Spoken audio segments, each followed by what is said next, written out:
Hi అండి. Welcome back to my channel. మనమైతే lining బ్లౌజులు తొందరగా కుట్టాలనుకోండి, మిషన్ మీద మనము డబుల్ స్టిచ్ వేసుకొని కుట్టేసరికి చాలా టైం పడుతుందండి. అలాంటప్పుడు ముందుగా అయితే ఈ విధంగా మనం టిప్స్ పాటిస్తూ ఫ్యాబ్రిక్‌ని ఇప్పుడు గమ్ముతో జాయిన్ చేసుకున్నామనుకోండి, ఇంకా ఏకంగా ఒకసారి కుట్టుకోవచ్చండి. అలాంటప్పుడు ఇగోండి, ఫస్ట్ ఆఫ్ ఆల్ అయితే ఒరిజినల్ క్లాత్‌ని ఇలా పరుచుకొని రాంగ్ సైడ్ పైన ఉంచుకొని, పైన అయితే లైనింగ్ అయితే ఈ విధంగా నేను పెట్టాను కదండీ! ఈ విధంగా పెట్టేసుకోవాలి. ఒరిజినల్ అనేది రాంగ్ సైడు పైకుండాలండి. ఆ పైన లైనింగ్‌ని ఇలా పరుచుకొని ఇగోండి, చిన్న చిన్నవన్నమాట డాట్స్ అనేది ఇలా పెట్టేసుకోవాలి. ఇది ఫ్యాబ్రిక్ గమ్ అండి. ఇంకా షాప్‌లో ఉంటది. అడిగితే మనకి ఇస్తారు. ఇగోండి, నీట్‌గా ఇలాగ చిన్న చిన్న డాట్స్ అయితే పెట్టేసుకోవాలండి. ఇలా పెట్టేసుకొని చెయ్యితోనైనా అద్దుకోవచ్చు.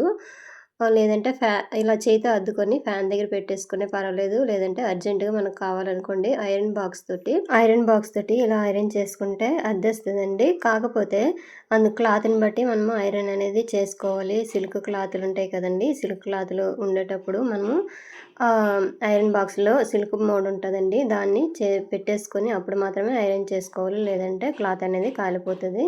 కాటన్‌వయితే ఈ విధంగా పెట్టేసుకొని ఇంకా ఐరన్ చేసుకుంటే అంటేస్తదండి, కొంచెం గట్టి క్లాత్ అయితే. అయితే నెట్ క్లాతులకైతే మాత్రము గమ్ అనేది అంటదండి. మనము మిషన్ మీద జాయింట్ వేసుకోవాలి. ముందు రోజే ఇలా రెడీ చేసి పెట్టుకున్నామనుకోండి, ఈజీగా ఉంటది. అయితే హ్యాండ్స్ దగ్గర బార్డర్ ఉంటది కదండీ! బార్డర్ ఉండేటప్పుడు మనమైతే హ్యాండ్‌ని తిప్పుతాం కదండీ! లైనింగ్ జాయిన్ చేసి, అలాంటప్పుడు గమ్ అనేది జాయిన్ చేయకూడదు. ఓన్లీ అది మిషన్ మీద స్టిచ్ వేయాలి. ఇగోండి, ఇప్పుడు ఐరన్ చేస్తున్నాను చూసారా? ఈ విధంగా ఐరన్ చేసుకుంటే అంటేస్తది. తర్వాత ఆ ఎక్స్ట్రా ఉన్న క్లాత్ అనేది కట్ చేసుకోవడమే. మీకు చూపిస్తాను ఎలాగనేది. వీడియో చివరి వరకు చూడండి ఫ్రెండ్స్. వీడియో నచ్చితే ఒక లైక్ చేయండి, షేర్ చేయండి, సబ్స్క్రైబ్ చేయండి. ఇది చూసారా? చిన్న చిన్న డాట్స్ కనిపిస్తున్నాయి కదా!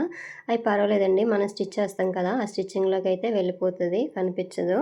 అందుకనే ఎడ్జ్‌ని మాత్రమే వేయాలండి. చిన్న చిన్న డాట్స్ అనేవి సెంటర్‌లో ఏసేయకూడదు. చివర వేసేస్తే అవి కొంచెము మనం కటింగ్ చేసిన దానిలోనైనా పోతది. లేదంటే స్టిచ్చింగ్ చేస్తే అయిపోతదండి. పావించి క్లాత్‌ని స్టిచ్ చేస్తాం కదా! ఆ విధంగా అందులోకి అయితే గమ్ అనేది వెళ్ళిపోతదండి. ఇగోండి, మనము ఒరిజినల్ క్లాత్ ఎప్పుడైనా సరే కొంచెం ఎక్కువే కట్ చేసుకుంటాం కదా! లైనింగ్ క్లాత్ అయితే కరెక్ట్‌గా కట్ చేసుకుంటాం కదండీ! ఈ విధంగా పెట్టేసుకోవాలి ఒరిజినల్ అనేది. రాంగ్ సైడ్ అనేది పైకి పెట్టుకోవాలండి.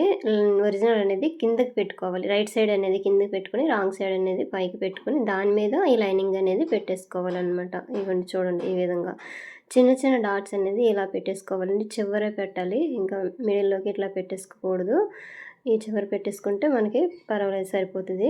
ఈ విధంగా ఇలాగ అద్దేసుకొని కొద్దిసేపు ఫ్యాన్ దగ్గర ఉంచితే సరిపోద్దండి, అంటేస్తది. అయితే తొందరగా అవ్వాలంటే ఐరన్ బాక్స్‌తోని కొంచెం ఇలా హీట్ చేసుకుంటే అంటుకుంటది. ఇదిగోండి, ఇక్కడ జాయింట్ అనేది తర్వాత వేసేస్తానండి స్టిచ్చింగ్ చేసేటప్పుడు. ఇవి చూసారు కదా! ఈ విధంగా ఇక్కడ జాయింట్ అనేది తర్వాత వేస్తాను కుట్టేటప్పుడు. ఇదే విధంగా మనము ఎన్ని బ్లౌజులైనా సరే ఈజీగా ఇలా గమ్ పెట్టేసి జాయిన్ చేసుకున్నామనుకోండి, ఎక్కువ వర్క్ అనేది ఉండకుండా తొందరగా అయిపోతదండి. అయితే జాయింట్లయితే పడతాయండి. ఇంకా ఈ బ్లౌజ్ వచ్చేసి 44 సైజ్ బ్లౌజు. అందువలన కొన్ని జాయింట్లయితే పడతాయి. ఇగోండి, ఇలా ఫ్రంట్ పార్ట్ కూడాను. హ్యాండ్స్‌కైతే నేను జాయింట్ అనేది చేయనండి. అది బార్డర్ తిప్పాలి. అందువల్ల గమ్ పెట్టేసామనుకోండి అవ్వదు. అదే పైపింగ్ వేసామనుకోండి, ఇగోండి ఇక్కడ చూసారా? లైనింగ్ గూడా జాయింట్ పడుతుంది.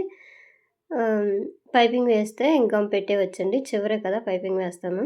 ఇగోండి, చూసారా? ఈ విధంగా కట్ చేసేస్తే అయిపోతది. చిన్నది మనమైతే జాయిన్ చేసేటప్పుడు గమ్ముతలకు డాట్స్ ఏవైనా ఉంటే ఇంకా స్టిచ్చింగ్‌లోకి వెళ్ళిపోతాయండి. ఇగోండి, చూసారా? నీట్‌గా ఇలా కట్ చేస్తే అయిపోయిద్ది. ఇదే విధంగా ఫ్రంట్ పార్ట్ గూడా ఇలాగ నీట్‌గా ఎక్స్ట్రా క్లాత్ ఏదైనా ఉంటది కదండీ! మన ఒరిజినల్ క్లాతు, అదనేది కట్ చేసేసి తీసేయడమే. ఇగోండి, ఇలాగ అయిపోయింది కదా! ఈజీగా ఉంటదండి. ఈ విధంగా ముందుగా మనమైతే రెడీ చేసి పెట్టుకున్నామనుకోండి, ఇంకా స్టిచ్చింగ్ చేసుకోవచ్చు. ఇదే విధంగా ఇంకో బ్లౌజ్ కూడాను నేను జాయిన్ చేసి చూపిస్తాను చూడండి. ఇందులోన 2 రకాలుగా జాయిన్ చేసుకోవచ్చండి. హ్యాండ్స్‌కి అయితే బార్డర్ వచ్చింది కదా! దీనికైతే జాయిన్ చేయకూడదు. ఇప్పుడు చూడండి, ఇది ఒరిజినల్ క్లాత్ కదండీ! ఇది రాంగ్ సైడ్ అనేది పైకి పెట్టేసాను. ఇలాగా ఇందాక చూపించాను కదా! ఈ విధంగా అయినా మనము జాయిన్ చేసుకోవచ్చు. లేదంటే ఇంకొక మోడల్ చూపిస్తాను చూడండి. ఇంకొకలాగా ఆ విధంగానే జాయిన్ చేసుకోవచ్చు. అయితే ఇగోండి, ఫస్ట్ లైనింగ్ పెట్టేసి దీనికి చిన్న చిన్న డాట్స్ ఇలా పెట్టేసుకొని ఇలా చంక దగ్గర సైడ్‌ని మొత్తం ఇలా పెట్టేసుకొని, ఈ ఒరిజినల్ క్లాత్ ఉంది కదా!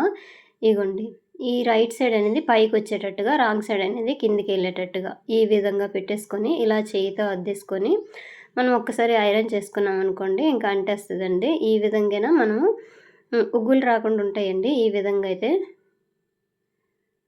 ఇగోండి బ్లౌజ్‌కి ఎక్కడ ఉగ్గులు రాకుండా క్లాత్ అనేది ఎక్కువ ఇట్లా ఉండకుండా నీట్‌గా వచ్చేస్తది. ఈ విధంగా మనము జాయింట్ అనేది చేసుకుంటే ఇదిగోండి చూసారా? అయితే ఈ క్లాతులు జాయింట్ చేసేటప్పుడు ఐరన్ చేసామనుకోండి చూసుకోవాలి. ఎక్కువ హీట్ అయితే ఇంకా క్లాత్ అనేది కాలిపోద్ది కదా! ముందుగానే మనం ఐరన్ బాక్స్‌లోన మోడ్ అనేది సెలెక్ట్ చేసుకోవాలండి. ఇదిగోండి. సిల్క్ క్లాతులకి మంచిదండి. ఎందుకంటే ఈ మిషన్ మీద అయితే ఈ క్లాతులనేవి అసలు ఆగవు కదా! అలాంటప్పుడు ఈ విధంగా జాయింట్ చేసామనుకోండి ఇంక ఈజీగా ఉంటది. కొంచెం గట్టి క్లాతులయితే పర్వాలేదండి. కానీ మిషన్ మీద వేసేయవచ్చు. ఇలాంటి సిల్క్ క్లాత్ అయితే అసలు ఆగవని చెప్పేసి ఇలాంటి గమ్ముతోని జాయింట్ చేసుకుంటే సరిపోతదండి. నీట్‌గా వచ్చేస్తది. అయితే చూసారు కదా! మనం ఎప్పుడైనా లైనింగ్ కిందన పెట్టామనుకోండి ఒరిజినల్ అనేది మనకు కనిపించేటట్టుగా పెట్టేసుకొని జాయింట్ చేయాలి. ఇగోండి ఇలాగా. ఇలాగే అండి ఎన్ని బ్లౌజులైనా సరే మనం జాయిన్ చేసుకోవచ్చు. ఒక గమ్ బాటిలు కనీసము ఒక 20 బ్లౌజులకైనా వస్తదండి. నీట్‌గా ఉంటది. ఇంక ఎక్స్‌ట్రా క్లాత్ తీసేసి మనం ఎప్పటిలాగే స్టిచ్చింగ్ చేసుకుంటే సరిపోతది. ఇదిగోండి. మిషన్ కొద్దిసేపు మనము ఆహ్, ఫ్యాన్ దగ్గరైనా ఆరపెట్టుకోవచ్చండి. లేదంటే అర్జెంట్‌గా కావాలంటే ఇలాగ ఐరన్ చేసుకున్నా సరిపోతది. ఇదిగోండి చూసారా? అయితే అక్కడక్కడ కొంచెము గమ్ అనేది ఊడిపోద్ది గదండీ క్లాత్ అనేది. అలాంటప్పుడు మనం స్టిచ్ వేసేస్తాం కదా! పర్వాలేదు. కుట్టేస్తాం కదా వెంటనే. ఇగోండి ఇలా తిప్పేసి ఇలాగా కట్ చేసేయడమే. ఇక జాయింట్లనేవి తర్వాత వేసుకోవడమే కుట్టేటప్పుడు.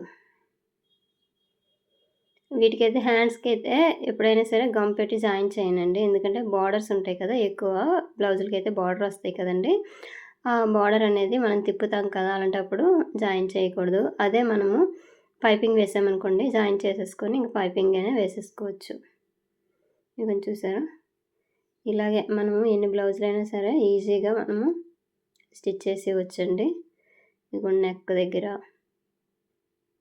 ఇలాగా తీసేయడమే. ఇలాగా ఎక్స్ట్రా క్లాత్ అనేది కట్ చేసేసి మనమైతే నీట్‌గా స్టిచ్చింగ్ చేసేస్తే అయిపోయిద్దండి. ఇంతేనండి వీడియో నచ్చితే లైక్ చేయండి. Thank you for watching.